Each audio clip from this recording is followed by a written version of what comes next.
Good morning and welcome to NUFC Matters with me, Steve Wraith. It is Liam Kennedy on a Tuesday. Delighted to see you, Liam. The wheels of industry don't stop turning for you or me, so unfortunately delays do happen. So apologies for the chat. Thanks for staying with us, and as I know, we'll probably have a little bit of Mickey taken as I get to go through the chat with the questions. But as always, with it being a Tuesday, we do put an opportunity out to those people on Twitter first to get their questions in. And Liam, I'm going to dive straight into the questions. Yeah. Stuart Taylor says, in terms of performance, what are you hoping to see on Saturday and what are you expecting on Saturday? It's hard. It's hard to say what I'm expecting. I'm expecting to win. I'm hoping we're going to win a game, really. I'm less bothered about the manner in which they do it. But of course, it would be nice to see some changes in approach, changes in organisation, probably personnel as well. I'd like to see him make 2 or 3 decisions on personnel. I want to see the goalkeeper changed. Do I think he'll do that? I'm not 100% sure. I want to see the centre-halves rejigged. I want to see the system and formation changed. I want to see... I just want to see Newcastle look like a team who can stop the opposition scoring, but also create the other end as well. And I've got faith that listening in depth to Eddie Howe last week, that he is the meticulous type coach who can see it turn around in fortunes and results at Newcastle. Created a big impression already, I've got to be honest, amongst the fan base. A lot of positivity on social media about him. So hopefully that will continue. I've just got a feeling from a personal point of view, we will have an atmosphere and a result akin to Keegan versus Bristol when he came in as a manager for the first time, when there was question marks over whether Keegan was making the right decision. Was he going to be experienced enough? Was he going to be the right man for the job? I've got a feeling we'll get a result against Brentford. That's my prediction this week. I'll obviously give me a prediction later in the week. On to the next question. Colin Wilson. Morning, Liam. Do you expect a director of football to be in place before the Brentford game? Also, have you been up to the training ground this week? Any clues as to what Eddie's team formation will be on Saturday? No clues. I would expect it's probably 4 at the back. That tends to be the way that he plays his team. I haven't been to the training ground.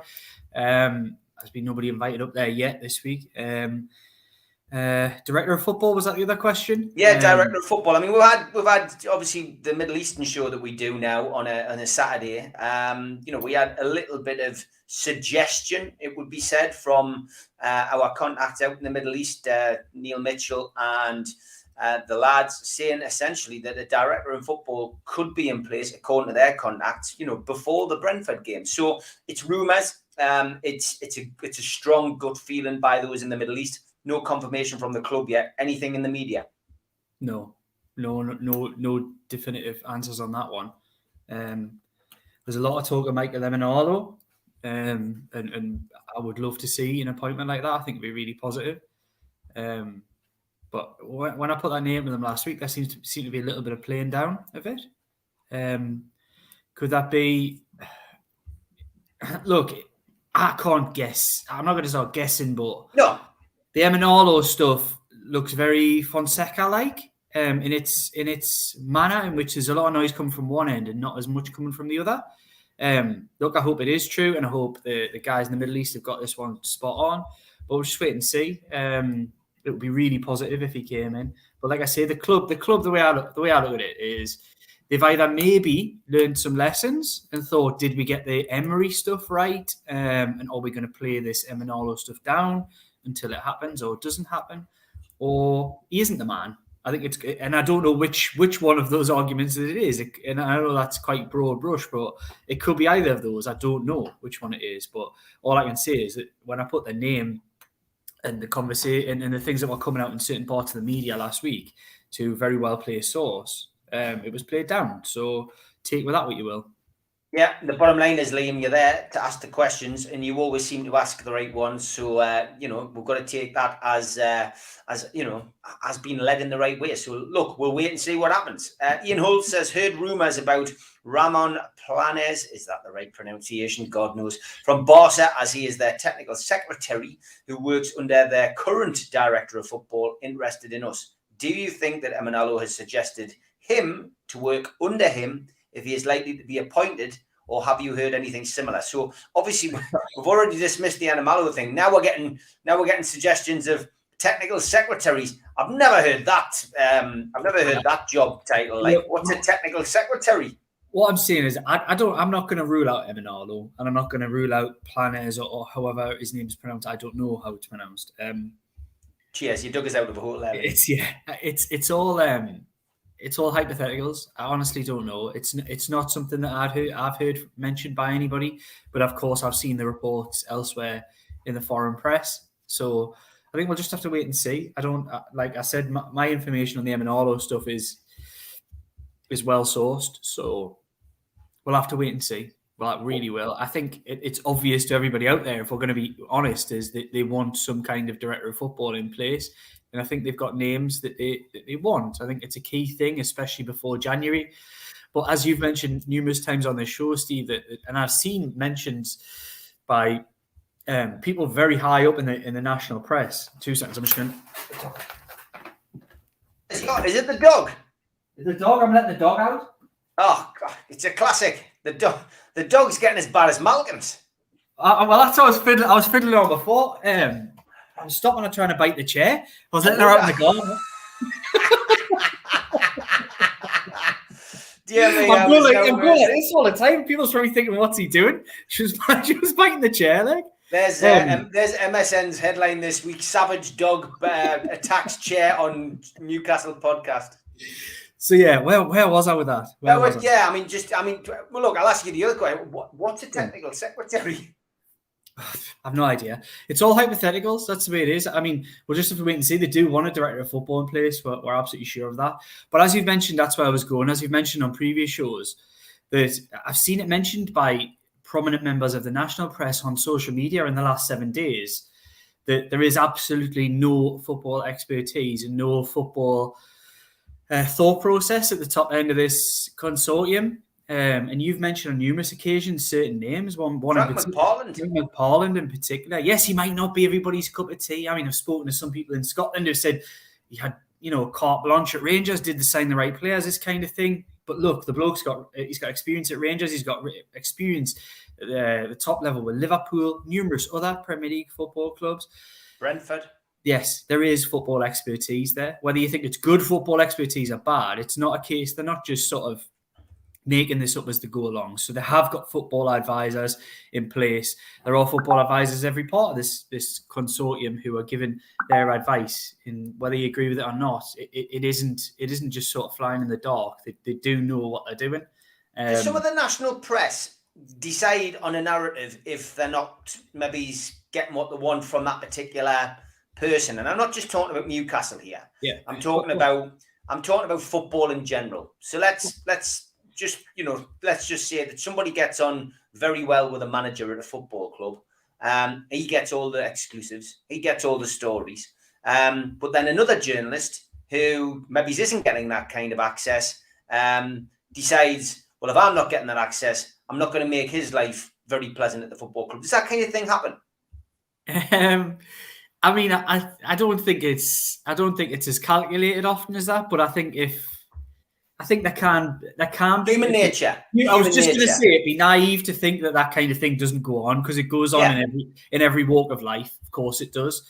I just think it's just frustrated me that the narrative, as you say, from certain, I don't know whether it could be local, national, whoever, is that almost that they're making mistakes at every single turn. There seems to be like this idea that people who come into football clubs, because they haven't owned another football club, will automatically make 1,000,001 mistakes. It will be absolute chaos. Look, beyond that sort of managerial week or two where it was like, God, is something going to happen? And then when it started to happen, it didn't happen. And then they went to somebody else, which was a little bit out of their control in some ways. Maybe they did make the odd mistake. But the way that it's been painted by some sections of the media is that it's absolute chaos at Newcastle United. Everything's, they don't know what they're doing. Everything's going wrong. I would argue, in the first month or so, it's been pretty successful in terms of things off the field with regards, making changes, getting the right people in the right place, the communication, the treating fans with respect, the little bits of investment that are going on behind the scenes, the plans that are being put in place behind the scenes for big plans at Newcastle United. I don't think it's been the chaos mayhem that some people would love you to believe. I just don't. Can I give you my opinion on it? I just generally think that these people have come in, and I think what they've found is they've found a club that's been neglected, and they've found a club that's got some really good people behind the scenes working to a budget which really has been impossible to upkeep a Premier League club for so long now, because the previous owner left a club in neglect. And I think they've come in, they've steadied the ship straight away, they've made the necessary changes that they needed to, they've replaced Ashley, they've replaced Bruce, they've now got rid of the coaching staff, they've made their own managerial appointment, all of this in just over a month. Mm-hmm. And now they set about that task of replacing other people. Lee Charnley, gone. The people behind the scenes now who they know probably better than they did 4 weeks ago, they'll now say, right, well, X, Y, and Z's good at that. Let's bring in people to help these people. And I personally feel within 6 months, this club will be turned around. I think in 6 months' time, we will see a much better Newcastle United. And that's again, my opinion, my thoughts. These people aren't stupid. These people haven't got where they got today by being stupid. But it's just such an air of positivity. And I come back to what I'm expecting on Saturday, and Eddie Howe being in place, and, no Steve Bruce and co standing in the technical area. It's going to be like a proper rebirth. Do you know what I mean? And I just think they will get it right. And I think you're right. I think some of the national press have been very unfair. And look, they're not. I think even they would potentially admit that maybe they've not got certain things right. They'll be the first to admit that. But I think the painting the narrative, the things that it's chaos at Newcastle United because it was chaos at Manchester City 15 years ago, and because that's what happens when new people buy football clubs who haven't owned or worked in football before. Doesn't mean that they haven't brought along with them and have people on the payroll who are giving them good, solid, sound, experienced football advice. They're also, you've got to remember, not just making football decisions, they're making business decisions. There's a lot, like you said, there's a lot of business decisions to be taken. I'm not talking about people who know how to run businesses, know how to grow businesses behind the scenes. So let's just give them that grace. I think a lot of this want to jump on negatives will disappear when the situation on the field, fingers crossed, gets better in the next few weeks, which it has to. Otherwise, again, the negativity will come back because there is a real need to start turning things around on the pitch, and I think the next 3 to 4 weeks are a real opportunity to do that. Yeah, massive opportunity, and that of course starts on Saturday against Brentford. Colin Wilson, good morning. He says, Liam, do you expect Lewis to return to the team? We need some legs at the back. Played really well for his in international week. By all accounts, he did. Yeah, a really good game against Italy. But he's a lad who's not really played any football for 12 months, has he? Barely been in and around the team. Back in the last season, not at all this season. I think, again, we've mentioned on this show before, and I'll continue with that. I think defensively, if you're going to play a 4, I think Matt Ritchie's a liability. That doesn't mean I think he can't add value to the team in some way, shape, or form, but I think as a defender, he's a liability. That's not really a criticism of him either. He's been asked to perform a role that he hasn't performed before, or very sparingly, or not for a long, long time. And it's the type of thing, if you put into a new position, you need coached in a new position, in a new system. And I'd just like to see Eddie Howe take some common sense decisions. For me, potentially, if Paul Dummett isn't fit, then I think a common sense decision could be to play a left back at left back, and Jamal Lewis would come into that equation. There's a lot of other common sense decisions to make as well, looking at the performances and statistics, and hopefully those decisions can be made. I think one of the biggest problems that any manager coming in, no matter who, whether it was Eddie Howe, whether it was Unai Emery or anybody, is making sure that the balance is correct with Alan St-Maximin. I think I see a lot of people complain about him not being a central player. I would argue when he has to play on that left, in the system that we've seen recently, he's doing too much defensive work. I don't really want Alan St-Maximin chasing a fullback into his own box. I don't want him doing that. Alan St-Maximin is wasted in that position. Alan St-Maximin, for me, that's why he's better suited playing in a forward role, because he's further up the park. And he can be one, the one man up there, but he can be on 3 defenders. I'd rather that than having 7 men in front of him and him having to run from, 80 yards out. It doesn't make much sense. So getting that balance right, maybe doing a bit of the defensive work, but being more effective going forward. It's the balance that he was excellent in a forward sense with Steve Bruce, because he was given that freedom. Under Graham Jones, he was shackled and did a really good defensive job, but offered nothing going forward. There needs to be a balance there, because I've looked at this squad and looked at this team a million times, and every part of me wants to look at it and say, there is much more to this Newcastle United side than getting Alan St-Maximin playing well. But I think recent games prove that when Alan St-Maximin plays well, Newcastle United win games. When he's anonymous, it's harder to win games. So I think that's a key for me, is getting that balance right with him. I don't know what to make of Almiron. It'd be interesting to see whether he wants to have him in and around the team. Of course, he's been away on international duty. Will he be one that comes back in? Again, I've said this on the Dubravka situation, and it applies to Almiron, it applies to Lewis. I'm not sure, having worked with the players for 2 weeks now, the ones who are already here, will Eddie Howe be willing to make big changes and bring lads in who've been away on international duty? Look, he's been studying the team for a long time. He might not be afraid to do that. Some managers are. It's definitely a personal preference. I know Rafa Benitez used to favour playing players he had there. Steve Bruce went that way this year, playing players that were there and didn't always change things up. Eddie Howe could be different. He might not be scared of that. But I don't necessarily think the team needs wholesale changes, but I would like to see a definite change in style and approach. Another one about Saturday's game. Cameron Mackay says he hopes that we'll see at least 4 changes from I think goalkeeper. I think he'd like to see Dubravka in, Shaw, Fernandez, Murphy, and Willock in. What's your thoughts? Yeah, I can see why you would want those changes made. I think Dubravka for me is the biggest change that probably has to be made, and that's no criticism of Caldalo, to be honest. But I think it's one that for me he's a game changer in the sense that he'll win points for you. Shea barely kicked a ball. Again, he's another like Lewis, barely kicked a ball. But would you argue that he's a better natural defender than Jamal Lascelles and a better footballer? Yes, I would. And I will also do the same for Kieran Clark or Emil Kraft or whoever has been in the team recently. And I would say the same for Fede Fernandez. Fede Fernandez is probably at least a year, probably just maybe going over that hill. But that's what happens when you get older. And I think is he still slightly, with the shine taken off slightly, is he still better than Jamal Lascelles and Kieran Clark and Emil Kraft again? The answer is yes. So for me, that's another one of these, what I was talking about earlier, common sense decisions that needs to be made.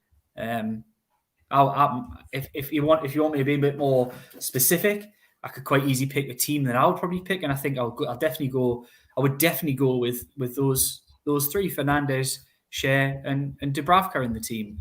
And I think a lot of other people would too. But we'll have to wait and see.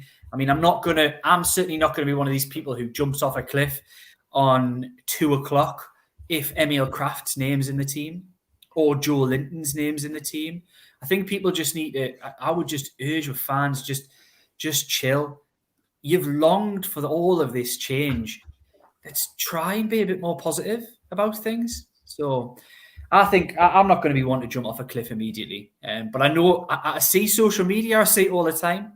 There's like so many, it's like social media can be so schizophrenic at times. You'll have some people sitting on there talking, saying, yes, we've got to be positive. Then team news comes out, and 5 minutes later, they're like, this is the worst team I've ever seen in my life. Honestly, it's crazy the mood swings and ups and downs that some people have. I would just chill out, and the game will play out. Eddie Howe will pick the best team that he thinks is available, and he's now our manager. And if you like Eddie Howe and you're happy with his appointment, let's just back his team selection as well. He's the man who's going to hopefully keep this club in the division and maybe take it forward a little bit as well. So let's just not panic if Fabian Schär's still not there, and Fernandez isn't even on the bench again, and and Darlow's still in goal, and Kraft still gets picked. Just chill. Let's just wait and see how it plays out. 90 minutes of football were never won on a team sheet. So he's been working on things. He's picked a team that he thinks best. Let's just chill about it. I can see a new T-shirt for the food bank there with John. Liam Kennedy says, just chill. It's a bit like Frankie says, relax, isn't it? A little bit. Yeah, a little bit. A little bit. Keith Richardson, good morning. He says, assumptions are that we are looking at defenders and the midfield. Is there any news on attacking options, as the new owners must be aware of Wilson's injury problems? Thanks for your time. Yeah, I think they would like to, as I mentioned here before, they'd like to level up in a number of key positions. But I think the pressing concerns at the moment are the midfield and defence.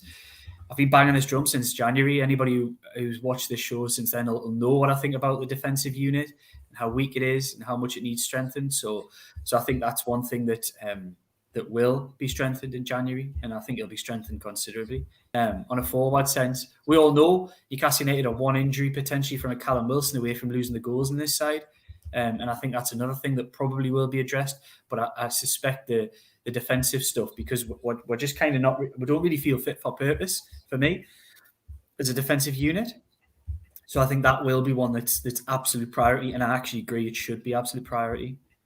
Yeah, I think everybody's agreed on that. We need a centre forward in January. Who it's going to be remains unclear, but January will be here before we know it. Sean Crozier and Sean Smith both wanting answers to the same question, which they're hoping you can ask the club. Does Liam know, or can he find out, if the club will be selling half-season tickets this year, as they have done in previous seasons? I am absolutely itching to get a seat of my own back. Both Seans would like to know an answer to that. Liam, can you ask the question? I can ask the question, no problem. I don't know the answer to it, unfortunately, but I can definitely ask the question. Yeah, okay. Gav just wants to say on Twitter that he likes Liam and he works a lot and he's a great lad. He also says, count how many times he starts a sentence on the pod with the word "look," though. Keep up the good work, lads. Okay, so we'll maybe start counting that, Liam, making you conscious of that. Look, I'm not having criticism like that. I'm really not. Okay, thank you for everybody who contributed on Twitter. Much appreciated. I hope we give you the answers that you were hoping for.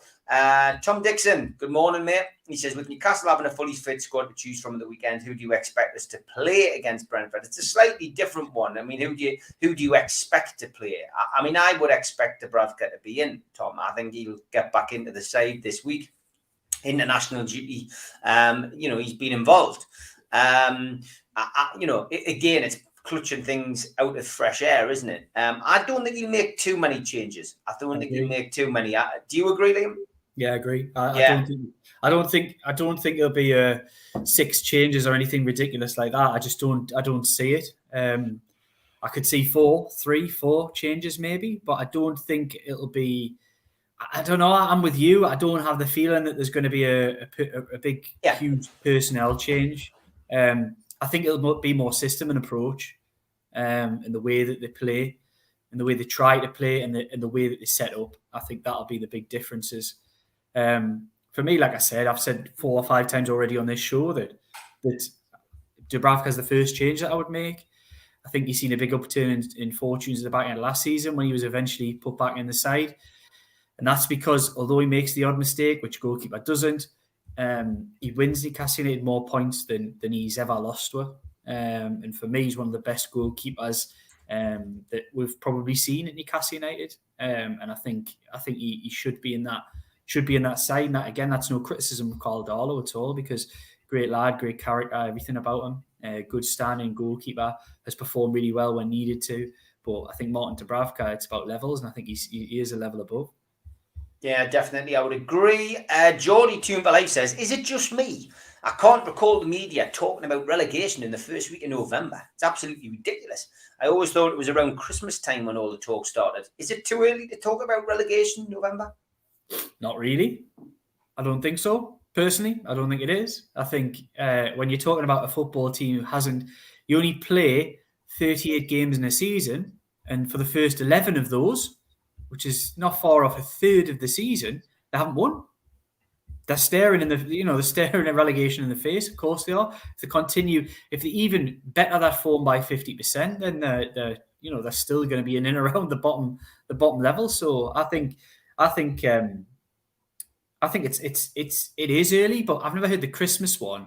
It's normally the league table. People used to say the league table doesn't tend to change much from around November. And where are we? We're in November. So Newcastle United will probably be in the bottom 6, even if they do really well from now until the end of the season. That's just fact because of the points of where you're at and how far you're behind others. If they have an excellent season, pick up lots and lots of wins between now and May, you might see them finish 13th or something like that, 12th, depending on, it's not a hard league to really bump up, as we showed in the last 6 games of last season, to go from being sort of 17th to sort of 12th or 13th, whatever it turned out to be. But I think Newcastle will be there or thereabouts at the end of the season because of the start they've made. It's going to be hard to catch up, particularly with it's more the games they haven't played than the games they have played. They've still got a lot of tough games. They've probably, of all the teams at the bottom, probably got the hardest fixture list left and haven't won a game. So I think it's fair to start mentioning relegation when you're talking about Newcastle United, more than fair. Yeah, I mean, hard fixture lists look a lot easier though once you get your first win under the belt. So hopefully that will be this weekend. Stephen Roach is asking, is this more clickbait? He says, what do you make of the reports that PIF are disappointed and uninspired with the purchase of Newcastle? I don't know. I've not seen that, Stephen. Where was that being reported? No, me neither. I've not seen it either. But yeah, I would just imagine that it's more clickbait. If it was in the Daily Mail, mate, let us know. I just think disappointed and uninspired. I think that would be an incredible judgment to make. Having waited so long to have got through the door, and then 6 weeks later and say, "God, well, what was all that about?" I don't see it. It's a long-term investment. I think they'll whatever they put in, they'll get returns from at Newcastle United because it's a club that can grow exponentially. We've seen a lot of the figures put out by a good friend of mine, Kieran Maguire, spoken of loads and loads over the course of the last 2 years with regards to finances in Newcastle United. Excellent coverage. And he put some figures out showing the commercial growth of Newcastle United, or lack of it, compared to other football clubs. It's not going to take a lot for Newcastle United to start moving in the direction. But these are the type of things you cannot click your fingers and have happen immediately. So like you said 6 months. I would say everybody just needs to take a snapshot of what the club looks like now, and let's see where it looks in 3 years' time with regards to commercial, the money that's coming in, the training ground, how the playing squad, everything. It'll be transformed. 3 years' time, it'll be transformed. Yeah, and that's what we want. We want everything, looking at and everything to be developed, and it's certainly going to take time, which is, something we have got at the moment. We just need to make sure that we're in the right division. Peter, you're right. Imagine the commotion if Eddie Howe goes with an unchanged lineup. Yeah, 100%. Well, that's silliness, though. This is the silliest bit about it. People just need to let him pick his team, and it could be an unchanged team, but be absolutely transformed in the way that they play because of the training and the things that they've been doing. So I think everyone just needs to calm down. Yeah, Nick Craig's has Charlie gone, Steve? Yeah, I mean, his contract was, if you go into company's house, it was terminated on the 7th or the 8th of November, if I remember rightly off the top of my head. So, Liam's looking to the left. Means the dog's on the move. I better do the sponsors shout out. Big thanks to Spider VPN, Google Spider VPN. They're at the top of your Google search list for all your internet security. Google Spider VPN. They are the boys to trust. Skipsandbins.com. Thanks for your sponsorship as well. Telephone 0800 25 45 25 3. Email inquiries at skipsandbins.com. Website www.skipsandbins.com. easy contract, free and pay-as-you-go waste collection. Also, a big shout out to L&G Family Funeral Directors, 0191 389 7245, and to qtechshop.co.uk, the makers of pool tables and snooker tables in Wolves and Newcastle, and the lads who run our website, nufcmatters.com. Jab Signature as well, thank you for your support and for making our flyers. jabsignature.co.uk for all of your leisure wear, and get yourself onto Newcastle Legends at the bottom right hand corner. If you haven't subscribed, you can do so for free. We are 90 subscribers away from hitting the 44,000 mark. Incredible. Hit the thumb up to like the video, click share to your social media, and drop into the comments box to speak to like-minded Newcastle fans or to pose a question. We're also available on iTunes or Spotify and other podcast providers. The show usually goes up within 24 hours, means you can listen to it when you're out for a walk or in your car. Last chance, really, to get tickets now for the Christmas do, which is this coming Friday. Supermac and Gibbo doing an evening with Junior Turner belting out his song, some raffles, some auctions, and a Newcastle United shop with some top memorabilia. So get yourself along. Going to be a cracking night in aid of the food bank. And a week later, an evening with Peter Beardsley coming up at the Irish Centre as well. Tickets for that one, £15 each. And that starts at 7 o'clock. Tickets for both events available from newcastlelegends.com, and just click shop and you can buy your tickets online. There's also another food bank event on at Bobix, which is the old Punch Bowl in Jesmond, 9th of December, an evening with me and Supermac. And Bobix.com is your place for tickets for that. Don't forget, you can make donations to the food bank at nufcfansfoodbank.co.uk in the virtual bucket at any time of the year. You can also buy your tickets for £1 each for the custom-made Peter Beardsley trainers, which will be signed by Peter at the event on the 26th. I am the renovation. Thank you very much for supplying those. And if you're looking for a Christmas idea for somebody who is of the black and white persuasion, get yourself onto Groupon, and Woucher offers a plenty for an evening or an afternoon, with Peter Beardsley, Sunday the 30th of January at the Time Theatre and Opera House on Westgate Road in Newcastle. You can get your tickets online there, and there are some VIP options still available on there. So well worth having a look. And don't forget, new merchandise up on the website. Get your NUFC Matters Cup. I am cult member number 1. And that is because we've set up a membership scheme, NUFC Matters membership scheme. And this is a great idea by John from QTech. You get a scarf, you get a mug, you get a pen, you get a nice little bag, you get a membership card. And you can buy that on nufcmatters.com. But you go into the monthly prize draw, and 2 tickets for the Man United game are up for grabs. So get your membership packs today. And those of you going to the Christmas party on Friday will be able to buy them direct from John from QTech at the memorabilia store. T-shirts as well. This is a bestseller at the minute. Howie, the lads with Eddie Howe on. So get your T-shirts on the website as well. And don't forget, pre-match, I will be with Supermac at the Dog and Parrot, free entry, 1 o'clock start.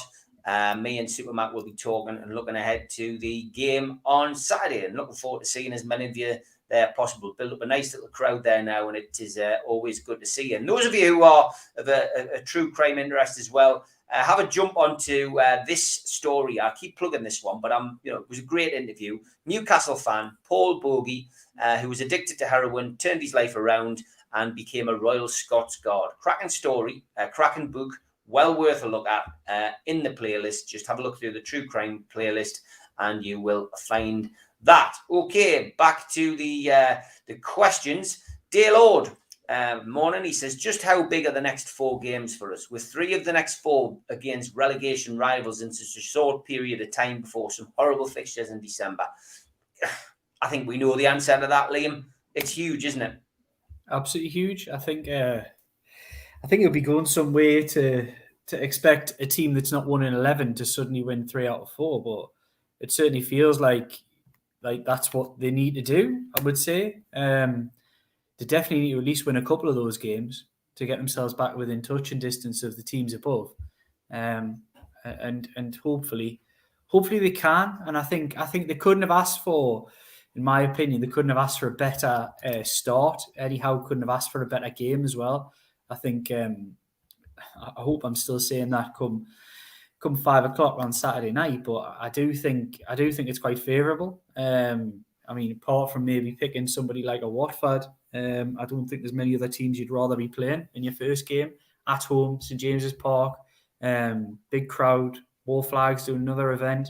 I think it's set up for Newcastle United to win, and I think like I say, I'm not going to dwell too much. You want to see positive signs in a sense that they play well, but I don't really care at the moment. I just want to see them get the points that they need to and the style and the ethos and all that can come later.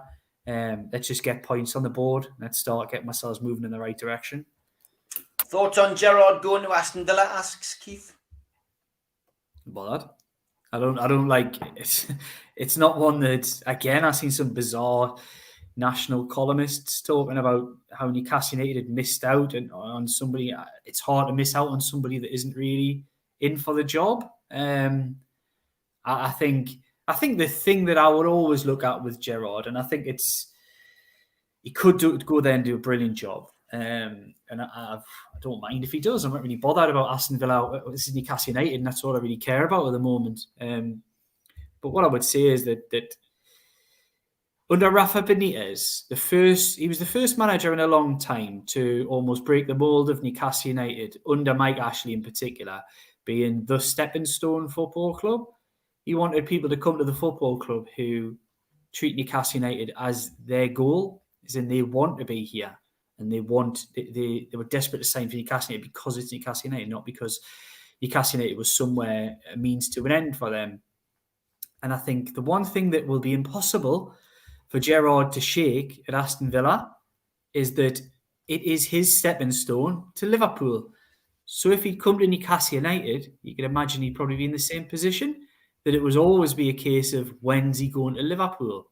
So I'm quite happy we're away from that circus, being brutally honest. Let Aston Villa have that because it's unsettling and it's not something that I particularly want to part of. Joe Linton up top with Wilson, says Paul Hill. Yeah, I mean, look, he's had 2 weeks being coached properly. I mean, we might see something a little bit different from Joe Linton. Who knows? We might see Dwight Galen. That's the bottom line. It depends who's impressed Eddie Howe in the first couple of weeks. The most important thing at the moment is a very strong defence line and then build on the attack to be a competitor to the league. Thanks for that. Who is the new sponsor going to be? Any ideas, says Wayne? Again, lots of rumours going around, but nothing definite at the moment. Is there in the in the media? No, well, I'd heard a little while back it was going to be something Saudi Arabian based, as we all think, and something along the lines of maybe NEOM or something like that. One of the big projects that they've got at the moment, something tourist related potentially. I don't know what the current situation is of the stuff behind the scenes, so we'll just have to wait and see. There's been a lot of people mentioning airlines and that kind of thing. Speaking to people a few weeks back, and this could easily have changed. Didn't really seem like that was going to be the one, but we'll have to wait and see. I was told it would probably be a project. I think, again, I'm not absolutely au fait on all of matters Saudi Arabian, but I didn't think that the Saudi Arabian airline, or the main one, was particularly a flagship company or like a one that they wanted to shout about around the world quite yet. So it could be the case that investment in that sector is accelerated, and they do want to put that at the very forefront of their sort of the eyes of the world being on that. So we'll have to wait and see. Look, either way, it's going to be some kind of sponsorship deal that massively increases the commercial revenue at Newcastle United. So I don't really care what it is. It certainly can't be any worse than some of the crap we've had over the last few years. So no. More Salah to the tune. I'm laughing with that, but hey, you never know. Maybe not more Salah, but I'm imagining there will be some kind of flagship, almost cultural signing. I think that was something talked about 18 months ago when this first started, when this first came to the fore, and Mo Salah's name was mentioned at that time. That's why I'm laughing. So look, I'm not going to rule anything in or rule anything out with these lot. I'm really not. They've come here to win. think Mo Salah's out of Newcastle United's reach in the short term, but in the medium term, I don't see why not. Yeah, big plans, big ambitions, but they've got to start off slow and get things right at the start. First thing is keeping us in the Premier League, which is very, very important. Lots of people asking about the director of football. It was at the start of the programme. We discussed that, so you'll be able to find that there. Al-Walid, good morning. He's in the chat today. Good to see you, mate, making an appearance. And Wilfred saying, hello, everyone. Greetings from Nigeria. Just have to keep in touch with my Toon family, even though I'm on holiday. Wilfred, hope you're okay, mate. Sorry that you've had a bit of stick on social media. It's just your turn, mate. But I love the way you deal with it. You just laugh and move on. Very good, mate. Enjoy your holiday. Hope your family are fitting well. Tom says, Liam, how long will it be till the Sports Direct signs are down around the training ground and it's in James's Park? And who do you think our new sponsor will be? Well, we've touched on the sponsorship, Tom. Tom, you just have to look at what Amanda Staveley was saying last week when she came out of the Premier League meeting and she answered She's sick of him. Yeah, exactly. So I think it's only a matter of time. Yeah, hypocrisy at the highest level. England players to talk about Qatar and human rights, but they still go with the FA full backing in media, yet they still go on about Newcastle. Yeah, I mean, there is a little bit of hypocrisy about this, isn't it? We're going to play a World Cup in Qatar next November. Now the England players have got to go out and talk positively about it. We've just qualified for the World Cup, yet Newcastle's still the main talking point. And, Eddie Howe's getting asked about, human rights issues, which he deflected as he should do because he's here to talk about football, but it's not going to go away. I went on to Total Sport last night with Simon Pride and he asked me the same question. I'm well rehearsed in answering it, by the way.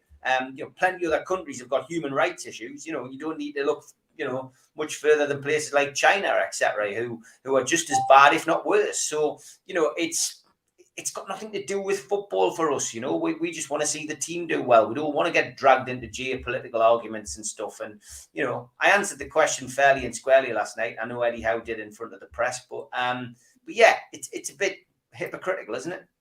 I just everybody's fully within their rights to ask these questions. You're fully within your rights to answer them in any way that you see fit. And everybody else out there is fully within their rights to be not bothered by people asking these questions. Just let it go over your head. Just chill. Yes, just chill. Like I said, in a lot of ways, ask yourself, when you see yourself getting angry or upset about human rights questions being asked, which a lot of the time these are legitimate questions, whether they're directed in the right people or at the right times is a question for debate, but they are legitimate questions. Don't be bothered by them. Don't be bothered. Why are you worried about it? Always look at yourself when you find yourself getting wound up by this and say, did I get what I wanted? Did I want the Newcastle United takeover by the Public Investment Fund of Saudi Arabia as a majority shareholder? And if the answer is yes, take the rough with the smooth. Roll with it. All this talk will die down to an extent, but there always will be an element of this that comes back and never leaves. And I would say, I think if you wanted that and you answered that question that I asked before, did you want this? And the answer is yes. I don't think you'll mind when you see a piece of silverware above a black and white shirt. I don't think you'll be really that bothered about all of the stuff and the questions is what I'm talking about here. The questions that have been asked of Newcastle United fans, Newcastle United managers, investors, anything like that. That doesn't mean that the issues aren't real. It doesn't mean that the issues don't matter. But what you've got to do is, as a fan, and this is me speaking to fans out there, you've got to ask yourself, is this a football decision for me? And was I happy with it? And if you're happy with it, you have to take the rough with the smooth. You have to take the fact that some people aren't going to be happy with it for maybe football reasons. Some people won't be happy with it because they might be jealous. Some people might not like it because they think the Saudi regime is abhorrent. If you are happy with a football decision and you're happy with the direction that Newcastle United is going, don't let yourself get offended. Just move on. Yeah, I think there's definitely scope here, John from Q-Tech, for some kind of toy or something, or like something which you can put either. You can have a child's version for cots. So if a baby can't get to sleep, you just have Liam talking away at it. And then if you're suffering yourself, you need a bit of a pep talk before you go for an interview, you've got another one for Liam. I think there's a definite avenue for Liam Doll here. What do you mean, like press a different button and I just give some kind of... No, one of them rope pulls, you pull the rope and it goes, huh? Yeah, I think that's it, definite. John, I don't know what it costs. We'll maybe have a look into that. Liam Dolls, I think it's perfect. Just a bit of fun. Who do you think will be the last the longest in management in the jobs that they've just taken? How, Gerrard or Smith? How, I think. Yeah, definitely. Didn't take Gerrard long to leave Rangers. The guy's totally unproven in the Premier League. Yeah, definitely. I think you're right. Ashley Hannant, any hope on any news on Mick Lowe's? Yeah, Mick he's in recovery and it's going to be slow, but he's here. He's still with us, and that is the most important thing. Stephen says, in how we have a manager who's very capable in making tactical, instant decisions and changing a game. Yeah, makes a change. I just want to say, if I jump in, best of luck making your recovery. Yeah. Best of luck, mate. Yeah, definitely. It's you've just got to hope and pray that things go well for him, 100%. Looney says, I've got a feeling Maxi will be dropped for Fraser or Richie, put out on the left and Murphy on the right. Interesting. I'm not sure Maxi will be dropped. I'm not 100% sure. No, I don't think so either. But everybody's got their opinions. Yeah, of course they have. It'll be interesting. It's going to be very, very interesting. He also says, we need to stay well away from the likes of Bale and Hazard Crocs on huge wages. I would agree. Richard Keys is making his mouth go again as well, says Looney Tune. Yeah, we're not going to give him any time. Me and Liam made that decision a long time ago, just to ignore the bloke. It's a waste of time speaking about him. Just chill, man. Just chill. Geordie Toonvalay says, I can't chill when things are said and it's wrong and it's me. It's not me not to fight back. Sorry. My club and it's my city. Fair play, mate. You do it, no worries. But I'm going to just stay chill about it. People are asking if you're drinking Kool-Aid in the chat. Wilfred's in your gang, though. He's in your cult. He says Liam is spot on, absolutely spot on. Just chill.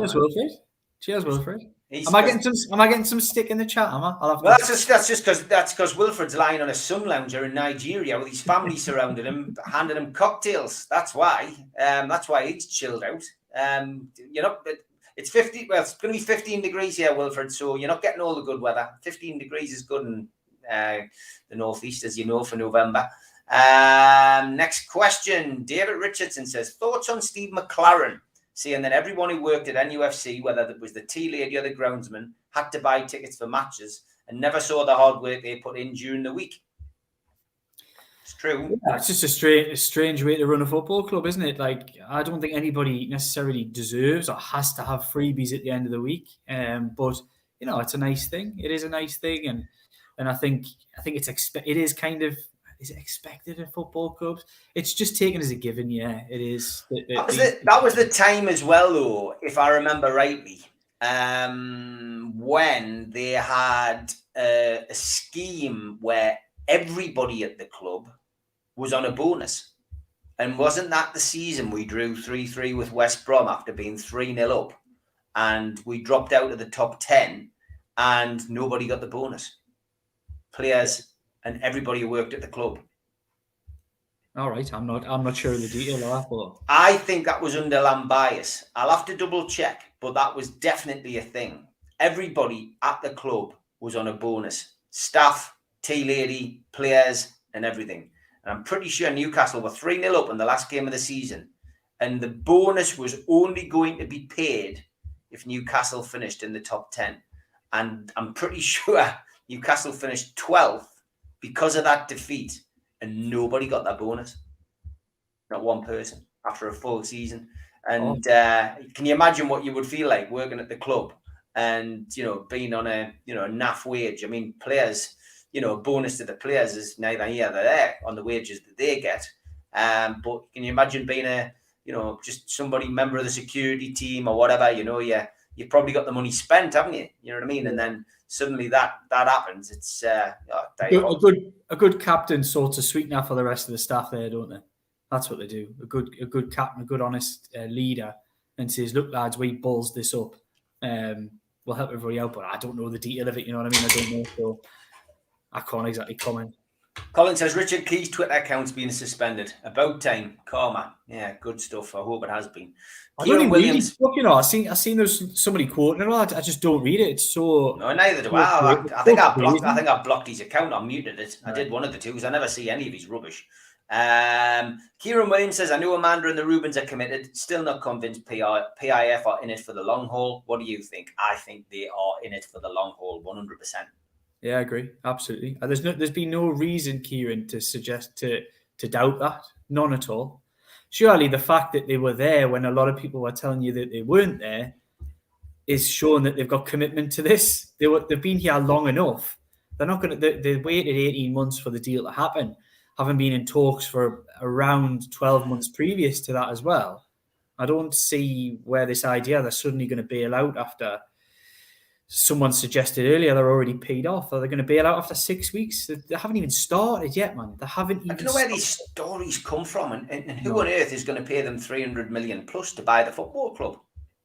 Exactly. It's not the easiest sell. It might be a good sell in 3 or 4 years' time if that's what you're thinking, but they'll have to put a lot of money in and a lot of groundwork will have to be done. You'd have to sell it as a ready-made football club, not the shell that they've walked into. Yeah, I would agree. I just think, again, I keep saying it. Liam might say, just chill. I just say, don't believe everything you read in the papers. Darren says, looking at the fixture list for December, it's not just ourselves at the bottom who've got difficult fixtures. No, Leeds are in the same boat. It's just about not dropping points. I would agree. Shelby could be like a new signing. Have you pulled a Christmas cracker too early, Richard? How do you view Eddie Howe, says Mr. J. I'm delighted with him. Yeah, I am too. I think I've liked what I've heard. I've liked what I've seen. But as has been said plenty of times before, it was the one that Graham Jones kept coming out with. The proof of the pudding is in the eating. And I think we'll see what kind of dish is being served up on Saturday. And I think only then can we make early measured judgment on what changes happened in the 2 weeks that Eddie Howe's been here. And then probably I would say only in maybe 3 to 4 games' time can we start to make much fairer judgments on how much has changed, because things can't be implemented overnight. The problem that we find ourselves in, we need things to happen yesterday, never mind tomorrow. But things don't happen overnight. Change doesn't happen overnight.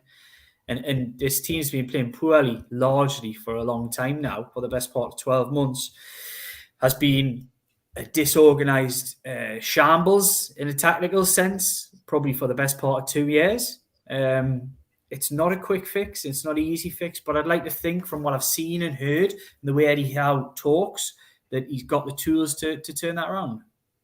Yeah, fingers crossed. Conversation there, but Andy Carroll, good news for Andy Carroll. I'm pleased the lad's playing football again. Yeah, I mean, I just hope that his injury problems are behind him and he can, maybe, do something at Reading. Good luck to him anyway. Don't wish him any bad luck at all. He's a good lad and just part of that whole Ashley era, bringing him in as a bit of a sign-in to try and appease the fans was just crazy. He was never going to be able to play at Premier League level. Bazza reckons Joe Linton's going to score on Saturday after impressing Howe in training. Good. He might do. Be absolutely over the moon. He might do. Gary suggests making Q-Tech. It's another one for the list. A stress ball looking like Steve Bruce. Okay. I think the only thing I'd say about that is I think you'll probably bring yourselves to a bit of criticism for that one. Brian, no, it's not a blow-up doll of Liam. Definitely not. It's one of those it was one of those material at the bottom, then like a plastic head, and then you pull the string and it talks. That's what I'm envisaging here. But it all comes down to expenses and what Q-Tech can sort out. Wilfred says on my fee for recording it as well, of course. Oh, you'll be on a percentage, of course. Yeah, I mean, John's good with percentages. There's no doubt about it, and he does pay you. Wilfred, he says he's chilling. It's 32 degrees. Oh, very nice. Any need for that? Wilfred? I'm coming to Nigeria with you the next time. We'll do the show live from there. You can come on. Live from the Sun Lounger with Wilfred. If we manage to get 14 points or more at New Year, I'll be on the Ginolas, gin and cokes. I've never heard them called that. That's interesting. Gin and coke, Ginolas. I think it's 14 points, so what's that, 9 points between now and January. I think they need to pick up a few more than that. I think I was doing calculations the other day, and I was thinking as long as you're on 17, 18, I think you're probably you're heading in the right direction. Ideally, you'd want to be 20 points going into the new year, but I don't think that's going to be the case. But I think if they can get themselves to 17, then I think they've got a good chance. Yeah, no news on the director of football, Shane Mawson. Sorry, we did discuss it earlier. Daylord says, do you think, realistically, we could attract players like Lingard, Van der Beek, Nathan Aki? Yes. Yes, I do. Yeah, I think there's lots of players, and people will be surprised in January who will be willing to come to Newcastle United, depending on even with a really grim situation on the pitch. I think there's a project here, and people will want to sign for the manager. They'll want to sign for the club because of the direction that it will be heading in inevitably. So yeah, I think an Ake would be a perfect signing. He played from before. As long as they had a good relationship and good, I'm sure he'll be happy with the way he's developed at Bournemouth. It got him a fantastic move. It hasn't worked out for him as much as he would have liked probably at Man City, and he is absolute prime for somebody you could bring in on a loan move with view to a permanent. I think there could be little ones like that. Everyone's talking about 50 million this, 100 million, 200 million, whatever it may be. I think one of the biggest tools Newcastle United are going to have in January because of the predicament is loan deal with view to buy. I think that's the way that I would be looking at things. I think you will probably get a slightly higher quality of player using that market, as West Ham did with Lingard last year. Of course, his contract's up. Or looking at players like Lingard, whose contracts are up and you can get for a relatively low fee. But like I say, there will be competition for those type of players, but I think there's probably low-hanging fruit at the top clubs who are still good players who aren't quite getting a game, who you might be able to bring in and pick up and get them playing games with the idea that when you stay up, and if you're still in that predicament in January, which there probably will be, if you stay up, they become a permanent deal. I think that common sense approach to transfers in January, despite the fact you might have a lot of money in the bank. Any updates on Nicholas Sewell, says Andrew on Twitter, after Liam's exclusive drop last week? No, just exactly what I'd heard last week is that talks had taken place between his representatives and Newcastle United, but he's not the only player. There's numerous players across Europe have been spoken to, and that's not even including the ones who've put themselves forward or their representatives have clambered towards Newcastle United trying to get a move, which there are lots and lots and lots, by the way. But I think it's a one that he's keen to potentially get out of Germany and sees Newcastle United as a type of project he'd like to be a part of. So, like I say, these things can happen. They can't happen. They sometimes don't happen. But one thing that's absolutely certain is the story is absolutely spot on, and the player has got an interest. Could he be using this as leverage? Could these stories be coming out as leverage because he wants a big brand new deal at Bayern Munich? You never know 100% on these things, but from what I've heard, again from very well-placed sources, it is a distinct possibility. It's one they could put money down for in January to get done instead of waiting for the summer. Last two questions. Paul Oxley says, do you think Jones will be moved on at the end of the season? He does. No, I don't get that feeling at all, No, me neither. Okay, last question. Ryan Sweeney, good one this.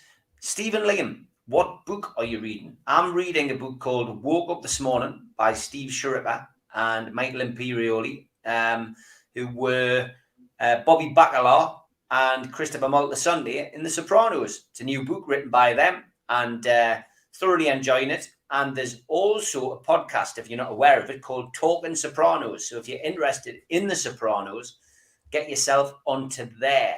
They have been reviewing every episode of the series and had guests on, etc. Fascinating listen. It's up there, episode 86 now, 5 to go.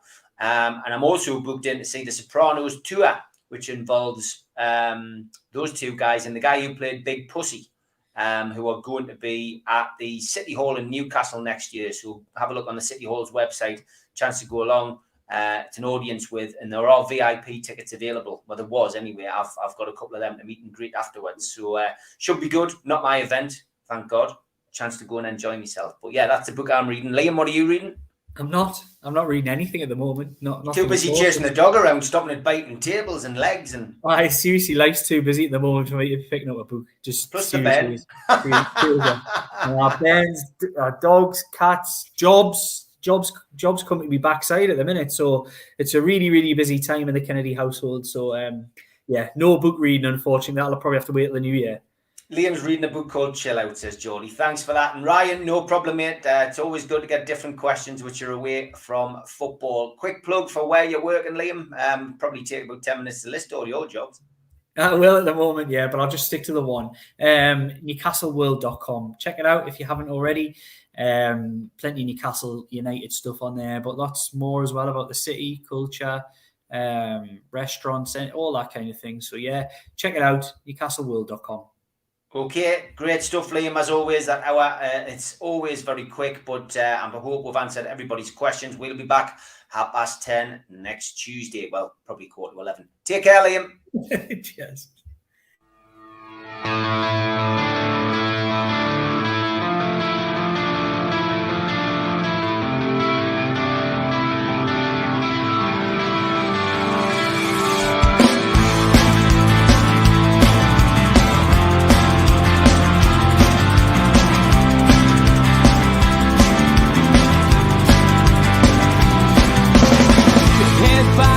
Critics attack. It feels like I've been talking to myself again.